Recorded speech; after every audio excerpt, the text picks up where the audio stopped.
I'm back here with our 2025 Ducati Panigale V4. And it's time to start throwing parts of this bike. I'm sick of the stock look, so let's get this thing started.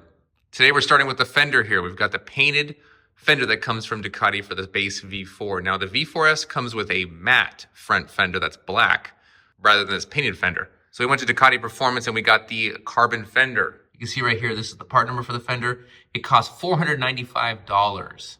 So instead of this red fender, we're gonna have a black carbon fender now, which looks a lot better than that red. It's gonna separate everything out, give it a nice distinction of color.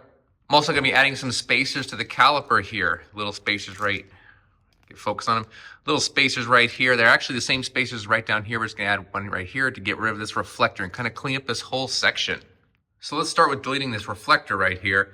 And for that, we're gonna need a number 8 Allen. All you gotta do is pull this bolt out right here. Comes out really easily. And then you can pull off the reflector when you pull out the bolt. And when you slide the bolt back in, make sure the spacer's between the bolt and the caliper. It slides in, screw it back in. That's it. Super easy. All right, that looks much cleaner. Now let's check out the weight and see if we saved anything from this. All right, I got my trusty food scale here, and we're in grams because this is very light. So go ahead, we got 2 grams. So that's how much the spacer weighs, 2 grams. So let's see how much the actual reflector weighs. It is very light. There we go, 2 grams versus 31 grams. So we saved a total of 29 grams per side. Huge weight savings. But I guess the real benefit is just the way it looks. It looks much better now. It looks a lot more cleaned up without the reflector there. And these spacers cost about, I think, $8 to $9 each. So it's a total of 18 to, I think it's like 16 to 18 bucks. I forgot exactly what we paid for it. And again, it's the same exact part number as the spacer down here when you go to your Ducati dealership. They should have them on hand, actually. Now, I have seen people take their reflectors and actually just cut them so that the reflector's off of it and they still have the spacer. Don't do that, guys. You have a Ducati. Just go ahead and grab a spacer for a couple bucks. Now, there's also an option from Ducati that goes into these 2 spacer places that replaces the spacers. That's an actual air duct from Ducati Performance. I'm not sure on the pricing off the top of my head because I didn't go for it, but for you track guys, probably a must. It just goes right into here. Real easy, real light. It's a little air duct that just kind of fits right there. Now I've wrapped that up. It's time to move to the fender. So to complete the fender, we have a couple bolts way back here. These are both number 3s for the brake lines. Go ahead and get both of those off. Pretty easy to get to with the standard Allen. When you got both of those out, this should pull out like that. And next we have 4 number 3s, 2 on each side of the fender here. Also be mindful that there is Loctite on these bolts. It will be a little bit hard to remove.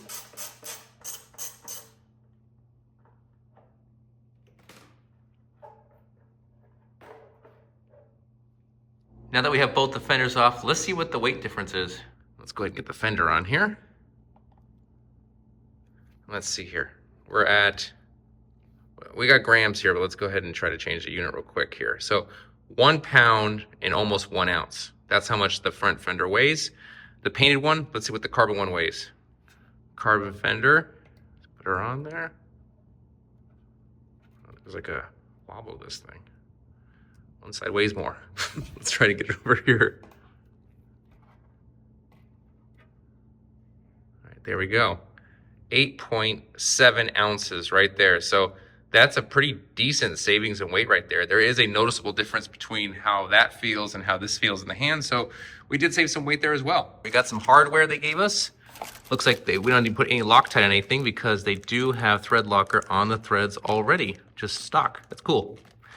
And we did get some instructions here, but they are a little bit useless because it says for installation operations, the technical information are available at the DCS portal. So you have to be a Ducati dealer, scan this thing and log in, and they give you some important instructions. So we're gonna figure this out ourselves.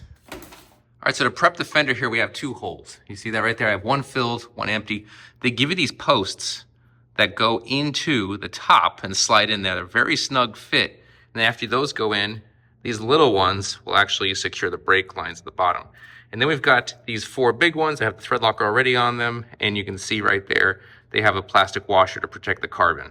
So first go ahead and slide those posts in. All right, now I've got the carbon fender in place. I'm gonna loosely put 2 bolts here.